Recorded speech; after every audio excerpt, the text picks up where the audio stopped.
بسم اللہ الرحمن الرحیم۔ السلام علیکم۔ حقیقت آفیشیل ٹی وی کے ناظرین کو خوش آمدید کہتے ہیں اپنے چینل میں۔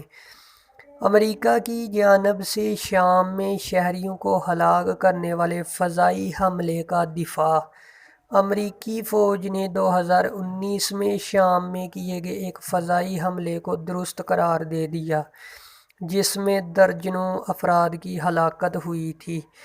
امریکی فوج نے 2019 میں شام میں کیے گئے ایک فضائی حملے کو درست قرار دے دیا جس میں درجنوں افراد کی ہلاکت ہوئی تھی۔ امریکہ کے مطابق انہوں نے نام نہاد شدت پسند تنظیم دولت اسلامیہ پر حملہ کیا ہے جس کے نتیجے میں 80 افراد ہلاک ہوئے تھے۔ امریکہ کا اس حملے کے بعد کہنا تھا کہ انہوں نے ہلاک ہونے والوں میں سے 16 افراد کی شناخت کی ہے جو جنگجو تھے جبکہ دیگر 4 افراد شہری تھے۔ البتہ حکام 60 سے زائد افراد کی شناخت کے بارے میں کچھ تعین نہیں کر سکے اور ایک ترجمان نے BBC کو بتایا کہ بہت ممکن ہے کہ مزید شہری اس حملے میں ہلاک ہوئے تھے۔ امریکہ اخبار نیو یارک ٹائمز کے مطابق ان حملوں کے کبھی بھی آزادانہ تحقیق نہیں ہوئی تھی اور اخبار کی رپورٹ نے امریکی فوج پر اس واقعہ کو چھپانے کا الزام عائد کیا۔ امریکہ کی جانب سے یہ فضائی حملہ 18 مارچ 2019 کو شام کے مشرقی حصے میں واقع باغوز کے قبضے میں ہوا تھا جو دولت اسلامیہ کا آخری گڑھ تھا۔ نیو یارک ٹائمز کی خبر کے مطابق امریکی طیارے نے 3 بم گرائے، حالانکہ ڈرون سے ملنے والی فوٹیج کے مطابق جس جگہ پر بم گرایا جا رہا تھا وہاں بڑی تعداد میں عام شہری موجود تھے۔ عسکری حکام نے ان حملوں کے فوراً بعد اٹھنے والے خدشات کو نظر انداز کیا اور جبکہ محکمہ دفاع کی جانب سے اس واقعے کی تحقیقات ہوئی تو ان میں سے فضائی حملے کے ذکر کو حذف کر دیا گیا۔ نیو یارک ٹائمز کے مطابق اس حملے کی کبھی بھی آزادانہ تحقیقات نہیں ہوئی ہے۔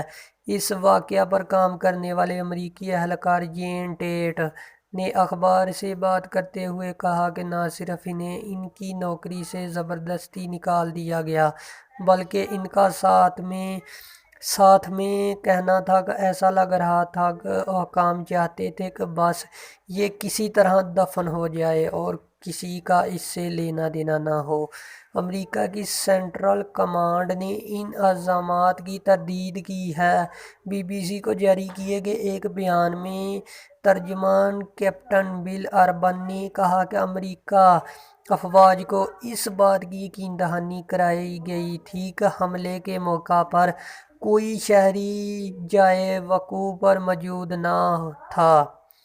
بیان میں مزید کہا گیا کہ صرف حملے کیے جانے کے بعد امریکہ کو ایک اتحادی کی جانب سے ڈرون ویڈیو کے بارے میں پتہ چلا جس سے لگتا ہے کہ وہاں پر شہری موجود تھے۔ اس فوٹیج کی مدد سے امریکہ اس بات کا تعین کر سکا کہ ان کے بم سے 16 جنگجو اور 4 شہری ہلاک ہوئے لیکن وہ حتمی طور پر 60 مزید ہلاکتوں کے بارے میں کچھ تعین نہیں کر سکے۔ ترجمان کے بیان کے مطابق اس غیر یقینی صورتحال کی وجہ سے یہ ہے کہ اس ویڈیو میں دیکھا جا سکتا ہے کہ متعدد خواتین اور کم سے کم ایک بچہ ہتھیار اٹھائے ہوئے ہے اور اس کی وجہ سے حتمی طور پر یہ فیصلہ نہیں کیا جا سکتا کہ کسی کے پاس ہتھیار ہے اور کسی کے پاس نہیں۔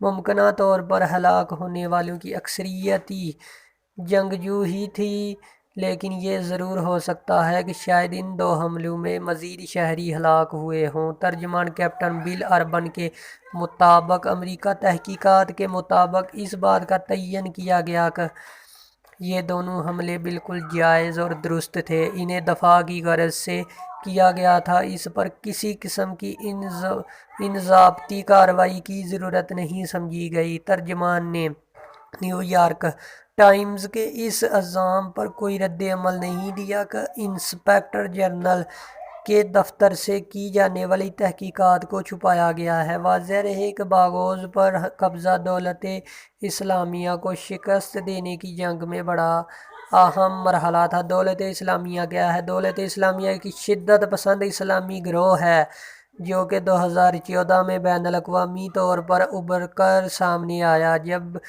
انہوں نے عراق اور شام کے بڑے حصوں پر قبضہ کر لیا۔ دولت اسلامیہ اس اثناء میں 80 لاکھ لوگوں پر اپنی انتہائی سخت نظام نافذ کیا اور لاتعداد مظالم کیے، ثقافتی ورثہ کو تباہ کیا اور بتیں چوری، اغوا کاری اور تیل کی مدد سے اپنے لیے اربوں ڈالر کمائے۔ 5 سال کی خون ریزی کے بعد مقامی افواج نے بین الاقوامی طاقتوں کی مدد سے دولت اسلامیہ کے قبضے سے تمام علاقے چھڑا لیے۔ تاہم دولت اسلامیہ نے گزشتہ سال دعویٰ کیا کہ انہوں نے شام میں 600 اور عراق میں 1400 سے زائد حملے کیے ہیں۔